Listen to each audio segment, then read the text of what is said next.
Ayun. So, mga boss, nandito tayo ngayon sa may gagalangin tondo. Ayan, para tikman dito yung ulo nila. Yung ulo ng baboy. Sinigang na ulo ng baboy. At syempre, marami rin sila dito paninda. Yung pata, na kare-kare, tinubuan, humba, minudo at marami pang iba. So, ayan nga. I-take out natin siya dahil medyo late na. Kaya iuwi na lang natin. Dapat yan kami kakain. Bumili na rin kami ng marami-rami para may pandaldal din sa bahay. Ayan nga, dito yan sa may Gagalangin Tondo. Kung alam niyo papuntang Ubo, diretso doon. Tapos malapit ka sa Iglesia ni Cristo. Ayan. Tapat na yung pagawaan ng aircon dito sa may Tondo. Ayan. Kung alam niyo yung Velasquez, malapit na yun doon sa kanto. Ayan, at marami silang paninda dito. Bumili nga kami yan. Yan, yung kare-kare. Yan.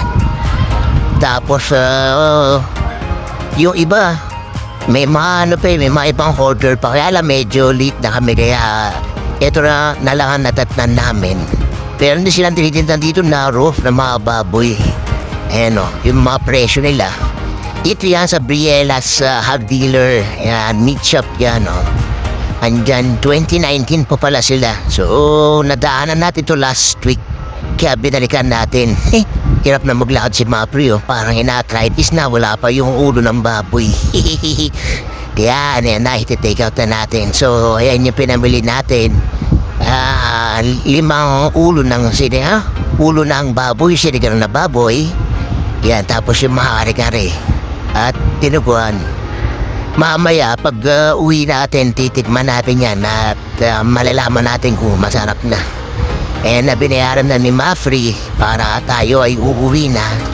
Actually, galing pa kami ng Makati. Imagine mo, tumahay pa kami ng Tondo dahil nga dyan sa masarap na sinigang na ulo ng baboy. Ayan imagine mo, sabaw pala ulam. Ayan yung kare-kare. Yung 1,000 pesos mo, marami ka nang mabibili. Yun nga lang, medyo malayo dahil Tondo. Pero yung mga malalapit yan sa kanila, madali puntahan yan at pwede niyong dayuhin. Hindi naman mapapaya sa lasa.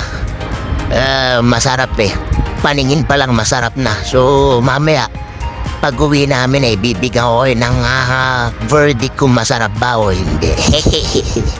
Ayan, so, ayan yung mga pinamili natin.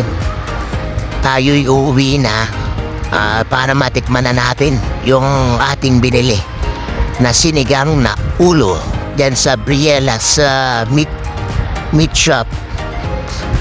Ito na nga yung ulo. Malaman siya. Kasama yung mata. Yan yung mata niya, nasa loob din. Masarap tingin pa lang, masarap na. Iyon, mga boss. So, isa na namang kainan ng ating napuntahan. Yan nga So, hindi siya masarap. Actually, hindi siya masarap. Pero masarap na masarap. Palinamnam yung loob. Sabaw pa lang ulam na. Ganon din naman yung dinubuan, kare-kare. Yung humba, hindi ko masyadong nagustuhan dahil di ganun katamis. So, yun. Pero yan. Sige, bye-bye at maraming salamat.